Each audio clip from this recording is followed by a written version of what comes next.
Alright, gentlemen, welcome to another exciting episode of Green Man Among the Greenery.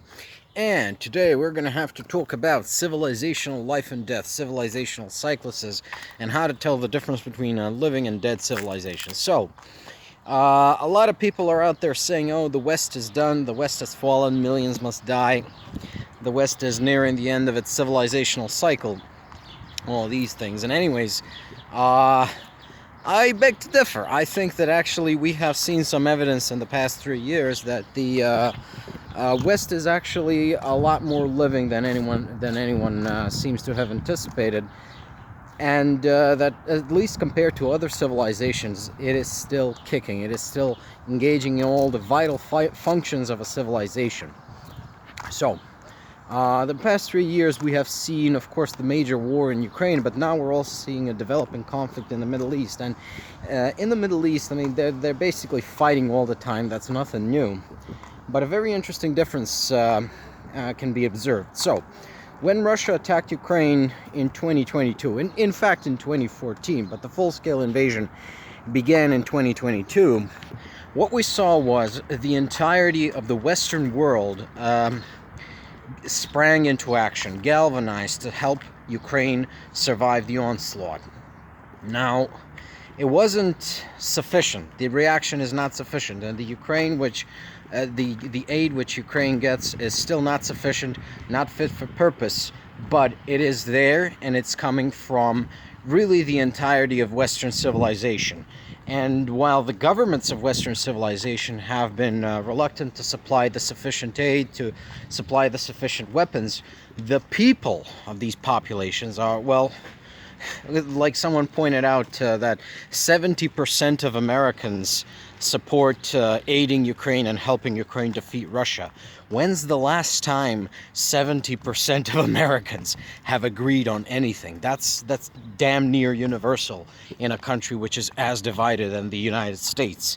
And the figures are higher in almost every other Western country. So what does this tell us? Well, it tells us that because I understand this war between Russia and Ukraine as a war fundamentally of all of Europe against all of Asia.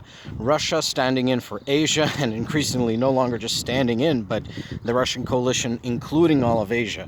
I mean, China arms and aids and equips the Russians.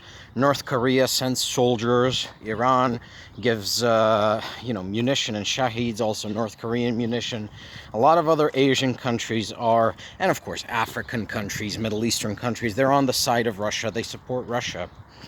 Whereas who backs Ukraine? European countries, Canada, the United States, Australia, Japan to some extent, the South Koreans to a lesser extent. They should be doing more because, well, the North Koreans are fully on board with Russia. But, it's very obvious, but with the exception of Japan and South Korea and to some degree Colombia, although Colombia, you could say it's kind of a Western country, right?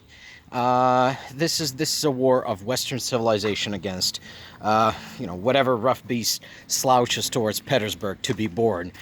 And the West has actually accorded itself well. When it was attacked, it defended itself. When a piece of it was attacked, when Ukraine, a constituent part of Western civilization, was attacked by a foreign alien civilization of Russian Asiatic civilization, the West defended itself. The West mobilized. Not sufficiently, not like it should have, but it did. Now compare that to the Islamic response to Israel's aggression, to what Israel is doing in Gaza, to the Israel attacks on Lebanon, and now the Israeli attacks on Iran. So Israel bombs Iran with impunity. It's turning Gaza into, basically they're just going to genocide everyone in Gaza, and nobody bats an eye, right? Least of all the Islamic world, right? So I don't know if you guys remember, there's a thing called the Abraham Accords, by which the Gulf Arabs, mostly the Saudis, the UAE, the United Arab Emirates, some of the other the other Gulf Arabs, Bahrain, I believe, also, they sort of kind of recognized Israel, despite the fact that the question of the Palestinian question remains open, whereas before they were saying, oh no, we will never recognize Israel because they're killing our brothers and sisters in Palestine. Well, it turns out that actually, yeah, they now prefer working with Israel to solving the Palestinian question in favor of their fellow Muslims, their fellow Arabs. So what does it really tell us? Well, Muslims don't stick up for one another. Islamic civilization, when attacked by an outside force, now we can debate whether Israel is a foreign outside force to Islamic / Magian civilization in the Spenglerian sense, but fundamentally, when attacked from the outside, Islamic civilization does not mobilize for war, does not, the various nations of Islamic civilization do not aid each other. And even if Israel's status is ambiguous, it's not clear whether it's Western or Magian, well, when the United States attacked Iraq and Afghanistan, where were the other Muslim nations? You know, the other Muslim nations helped America. You know, the Saudis are with America, the Pakistanis were America.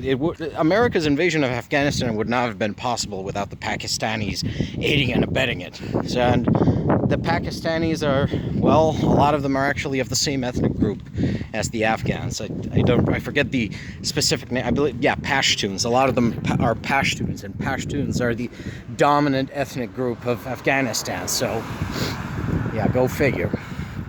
Yeah, the Islamic civilization, which is dead, let's not kid ourselves, it's been dead since probably at the time the Mongols sacked Baghdad. But more realistically speaking, you know, Islamic civilization has been just this sprawling, rotting corpse since the fall of the Ottoman Empire. And of course, dead animals, dead creatures, dead civilizations, dead people cannot defend themselves if attacked, especially not by outsiders, whereas living creatures will put up very stiff, stark resistance when attacked by an outside foe. And here we see this crucial difference between Western civilization as it stands right now and Islamic civilization as it stands right now. Islam, the House of Islam, is attacked by outside forces, attacked by India, attacked by Israel, attacked by America, you know, and they do nothing. They just sit there and take it, and they let each other be slaughtered one by one. You know, Libyans do not spring to the aid of Syrians. Pakistanis do not spring to the aid of Iranians. The Afghanis are left to themselves. The Iraqis were left to themselves. Nobody came to their aid. Fuck, I think, yeah, it's been a long time since these people helped each other. That's because they're no longer a coherent or living civilization. The West, on the other hand, we help each other. When America was attacked by the Taliban on September 11th, as I've said multiple times on this channel, NATO responded to the call. All of it. Even Western nations which were not part of NATO, like like Ukraine, or at the time the Baltic states, or even here in Macedonia. Even we sent troops to Afghanistan because that's what you do when one of yours is attacked. You know, you hang together, or we hang separately. Like, was it Sam Adams or Ben Franklin that said that? We will either hang together, or I assure you, we will hang separately. Anyways, yeah, that's a very certain sign. So that our civilization is still alive, still breathing, still kicking. We are still capable of banding together to fight a common foe in a way in which dead civilizations, such as, for example, Islamic civilization, just isn't. Now, does that mean we are not inexorably marching towards decrepitude? Well, no. Aging is just an inevitable part of life. And in the time it took me to record this video, I aged 10 minutes. I'm 10 minutes closer to my death than I was before, I started this. Now, it would have gone that way no matter what happened. But fundamentally, yeah, we're still alive, and don't let anyone tell you otherwise. There's a lot of propaganda out there telling you, the West is dead. We're at the tail end of the civilizational cycle. That's it for us. It's over. The West has fallen. Millions must die. Bullshit. We're still in the game, and we're still the best. Bye-bye, people, and take care.